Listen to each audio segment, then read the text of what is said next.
I've had the FX3 for a few months now, and I've used it on a number of paid and personal projects. In this video, I want to share my experience and things I've learned while using this camera over these past few months in the form of a real-world review. Here's the general outline of the things we're going to be covering today.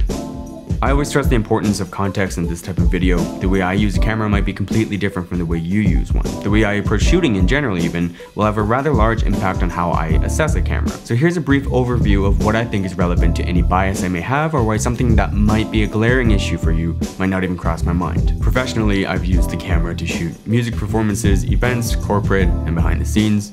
For personal stuff, it's just mainly been mindless vlog type footage. I don't shoot a lot of slow motion, meaning that I'm not switching between frame rates that often. I also almost never switch between codecs since I prioritize speed and convenience while shooting. I like to keep things as simple as possible, so I often just keep my settings at 4K 24p and the Sony XAVCS codec. I do have a custom key set to switch frame rates if I ever feel like shooting in 60p or 120. Because of this codec, I also can get by with V90 and even V60 cards for all of my shooting. Second, I heavily prefer shooting handheld. I'll use tripods when needed and sometimes gimbals for establishing shots or long walking shots, but more often than not, I try to stay mobile and flexible, which leads me to favoring handheld shooting. Third, the look and feel I strive for is a more organic one, so I try not to invest in the sharpest glass or the most technically perfect image. I'm very tolerant of grain and like to spin in extra assets when I can anyways in the edit, which can often be phone footage or low resolution. But if the job calls for it, I do appreciate the ability to achieve a sharp image. Lastly, I really value versatility in a camera. I've often had to shoot when it was raining and also found myself in many situations where I needed to blend into the crowd. Actually, one more thing, I'm not using this camera for photos since I don't really take any photo gigs. Any personal photos I do take will be either using my phone, my Leica M8, or the Sony A7C. Moving on to the physical attributes. I think the FX3 is a beautiful camera, so if you care about that, that's great. I'm not a fan of the grip. I don't use the joystick on top at all. The power button and the mode button got some taking used to, but now I find it comfortable. I tend to use the shutter button for recording or the one on front of the body if I've rigged it up. The button layout seems good to me overall and a smooth experience. The tally lights are really useful and I like the fan, although it's important to ensure that the setting of the fan is set to auto. A few people online, and I've seen this myself, have noted that the camera overheats if you leave it as minimum. This is basically just the camera thinking that it's overheating, but it's not. After switching this from minimum to auto though, I've never had the camera overheat. This could be changed in a future firmware update, so that's just my understanding at the time of recording this video. Next, I appreciate the flaps Sony used to cover the ports since they're easy to open and close, but they do block the screen from fully articulating. I like the fact that Sony used a full-size HDMI and I haven't had any noticeable problems with the mic jack even after a few months. Sadly, I couldn't say the same for the A7 III I used to own. I needed to get that mic jack serviced by Sony, and I think I had a couple of issues with my A7C mic jack in the beginning. It's wobbling, the actual jack itself. There are certain parts. Why the is it okay now? But that problem has since disappeared for some inexplicable reason. Having 2 card slots is great, and I'm so glad I didn't have to buy the very expensive CF Express Type A card. I'm actually using a V30 card right now, and we're at 4K 24 10-bit 422, and it's recording fine. So I only got an hour on this card. That's not bad. I love the compact size of the camera, especially when I'm using it for personal use or trying to be a fly on the wall. The lack of an EVF bothers me at times, but I've gotten used to it and use sunny mode when I need to, or I just have an external monitor. I'm surprised at how much I use the zoom rocker for clear image zoom, although I believe I've knocked it a few times by accident, but it has been pretty useful. From the moment I unboxed my FX3, I hated the feel of the top handle. Oh, worse than I was expecting. Even after using it for a few months, I still find it uncomfortable and very unwieldy, not very pragmatic. It just still feels too plasticky and my knuckles still graze the right screw too often. The body overall does not seem like a viable cageless design, mainly because there's only a single thread on the bottom of the body. I myself have not found a use for the 2/4 inch threads on either side of the body. I'm sure someone out there will have found a great way to use them, but I myself have tried a couple of things and just haven't found anything that I've liked. The NATO rail I use with my small rig top handle does not line up with the 2 threads on either side of the cold shoe, so you might want to check the length required. Of course, you can just use the 2 threads on the left, but this means there's no place to put a cold shoe mounted microphone on my particular rig. Overall, rigging up this camera just feels awkward when trying to use the included top handle. This sucks since you need that for XLR inputs. I believe I might have figured out a great way to rig everything up, but that'll have to be in a future video since I'm waiting for a few more parts to arrive. In the meantime, I think I'm going to use this camera without the included top handle for run and gun situations, but I'll use it for sit down interviews when I want to boom an XLR mic.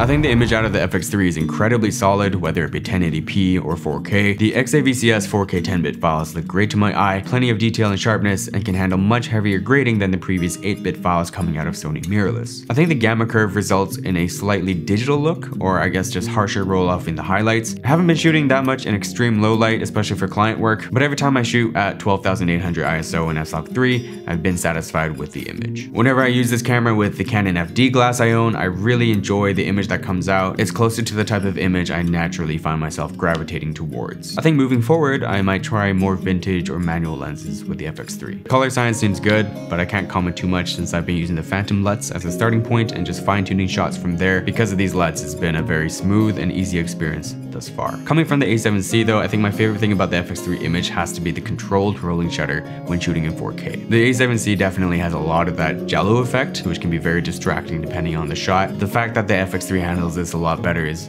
a very big win in my books. Of course, I realize that's not giving you much to work with, so I'd highly recommend watching other channels for a more technical breakdown of the image quality and perhaps more comparisons to other cameras. Having said that, however, I think most of us can agree that image quality in modern cameras has reached a high level no matter the brand. When I'm looking at cameras to buy, I think it just really comes down to shooting experience and other factors at this point, like accessories and overall cost of the system.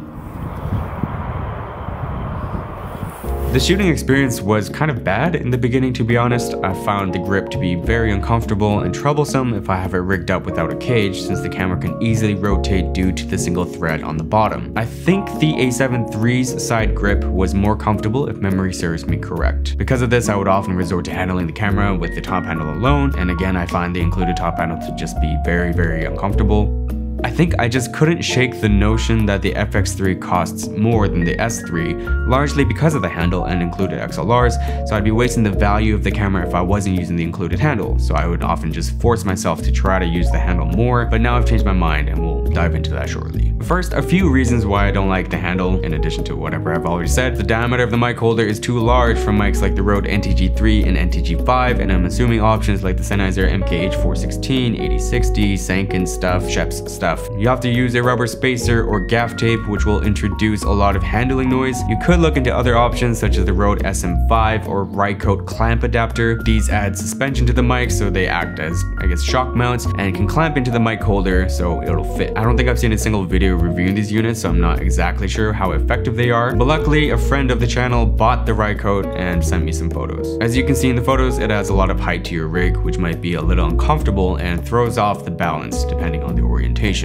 So yeah, I don't know what the ideal way that most people are using is. I think the most prevalent might be gaff tape or those rubber spacers, but again, in my experience, that introduces a lot of handling noises, and I don't like that. So for now, I'm just going to be using my Rode VideoMic Pro Plus 3.5mm, which works for me because I'm not going to be using the top handle for run and gun. I'm going to be using my small rig stuff. Alright, what else? The placement of an external monitor has stumped me as well. If you want to be comfortably holding the included top handle, you really only have the back of the handle or the side of the camera to mount something like a friction arm. I prefer to use this small rig tilt pan mount for my monitor, which allows me to quickly adjust the angle when I'm shooting, even with just one hand. I can kind of achieve the same thing by loosening the friction arm I use from small rig, but it's definitely not the same experience. It also kind of goes the opposite way of where the friction arm should fall. It should fall to the right.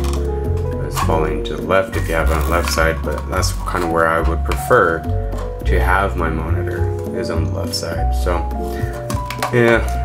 I also find that I like my monitor to be near the front of the camera rather than the back, so that's uncomfortable too. And again, on top of all this, the quality of the handle itself just is not the best. I will say, however, that I really like the audio options on the top handle. My favorite thing is probably the ability to have a safety track when you're using one XLR mic. This can be done by setting the input select on the back of the XLR unit to IN1 or input 1 and plugging your mic into input 1. With this setting, your microphone will be recorded into both channels 1 and 2, and you can control the levels of each channel separately using the dials of input 1 and input 2. On top of this, you can still use the third 3.5mm input for something like a Rode Wireless Go, giving you yet another backup or another source of audio depending on what you decide to do with it. So for example, this is very useful on shots like this, or if it's like a sit-down interview. I'll have my mic boomed right above the subject here. I have a healthy level for channel 1, but I do have a second backup with channel 2, just in case the speaker ever clips at any point because of a sudden laugh off. And then typically I'll have the Rode Wireless Go clipped here or like under the shirt, just hidden away as a backup source or an extra, and that'll record into channels 3 and 4. And of course I can choose which channel to use when I'm editing. Once I accepted that the top handle wasn't working for me in the context of handheld shooting though, I found switching to a more standard rig gave me the results I was looking for. I'm able to achieve a more compact and well-balanced feel when using a different handle that allows me to place my external monitor in a more comfortable position. I can also not worry about the microphone holder problems and the handling noise that comes from it. As I said before, simplicity is very important to me. The less things I have to think about, the better, so this configuration is more effective for me. I also really like touch to focus and focus tracking, although of course it's hard to use that feature mid-shot without affecting your footage. There were a few hiccups with the autofocus here and there. For example, I would touch a person's face to track them, but the autofocus box would move to this water bottle for some reason, and other situations like that where the autofocus just focused on a different part of the image than what I wanted, even if I was tapping it. I will say though that that's probably to be expected with autofocus. It's not perfect in all situations, and these hiccups don't happen frequently, so for the most part,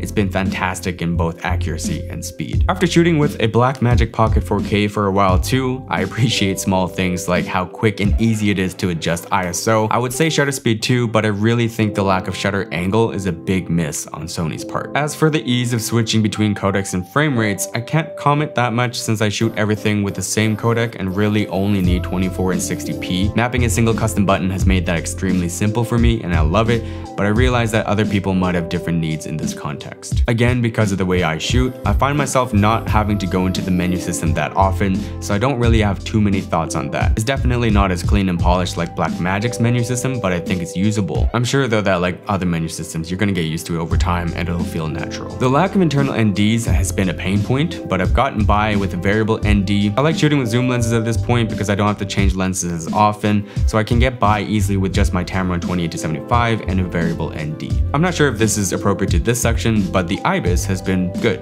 I never use active stabilization just because I'm wary of any jerkiness or warping of the corners. Instead, I use standard stabilization, especially if I have the camera stripped down. When I used standard stabilization with the camera rigged up on one shoot, I found the footage had a slight unnatural jerkiness to it. It wasn't very obvious, it was very subtle, but enough for me to be a little bit bothered by the footage. So as a result, I tend to turn off IBIS when I'm shooting with my camera rigged up and shooting handheld. I will probably do more tests though over time, and maybe I'll use IBIS again, but as of now, I'm turning it off when I'm shooting handheld with the rig. The battery life has been decent. I want to say around 2 to 3 hours with the way I shoot. It does seem worse than the A7C or A7 III, which makes sense considering the top handle and higher specs of the FX3. If you plug in the camera to a power bank while shooting, make sure the power source has the PD or power delivery designation. I haven't personally tested this myself and I'm not quite sure what exactly that designation is, but people have suggested it to me and I've seen it mentioned online. I didn't know this, so I was just using a power bank I already had with a USB-C to USB-A cable, which resulted in my camera battery draining faster than it was charging. Similar results when I plugged it into a D-tap to USB-A converter and this Power Extra NPF battery. I've since decided that I want to keep my ports relatively clean though, so I recently bought a D-tap to dummy battery cable by Condor Blue, which I hope will solve my problem. Alright, so some other miscellaneous things. I really enjoy the fact that there's no recording limit. I often go over 30 minutes when recording podcasts or these YouTube videos, so not having to worry about that has been great. Having a record button on the front of the camera is useful to me, especially since I'm right-handed and I like to hold my camera by the top handle. This means my left hand is free to just reach to the front of the camera rather than over to the side. The lens offerings for Sony E-mount have come a long way since the first A7, and I'm very impressed by the relative affordability of the system because of third-party lens manufacturers. As I mentioned in the beginning of the video, the versatility of the FX3 has been incredibly valuable to me, and I think is its biggest selling point. I can make the camera small or large, lighter or heavier. I can choose to use it like a manual focus camera or have great autofocus. And I can have all of this while not having to compromise on image quality at any given point. Finally, I enjoy the fact that Sony has offerings like the A7C, which pairs up nicely with the FX3 for those occasions when I need a second angle. Since it also has quick and accurate autofocus, great low light performance, no recording limit, and a small form factor, it's a painless addition. Obviously, it would be better to have another FX3 or an A7S III instead, but if you're budget conscious, that could be a really big win for you. You could even go for an A6400 or A6600, which would also work well in my opinion. Then there's the opposite direction with the FX6 or the FX9. You get all the benefits of those offerings and be able to pair the FX3 with them easily as a B cam or for moments when you need the smaller form factor.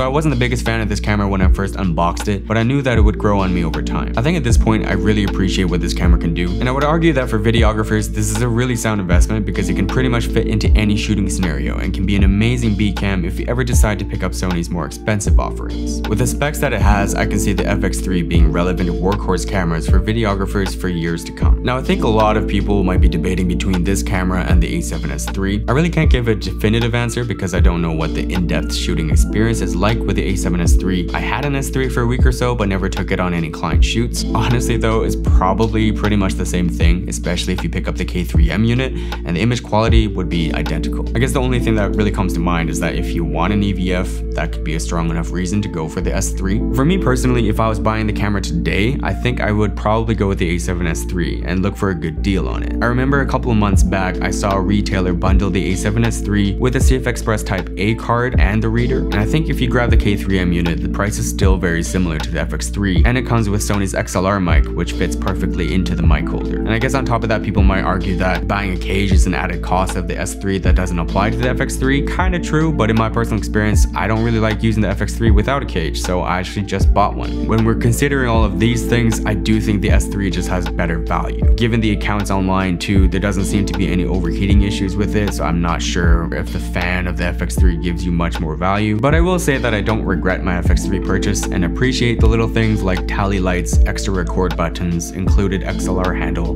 cooling fan, and even the gray finish. As always, thank you for your time. Hope you're well, hope you're healthy. Bye.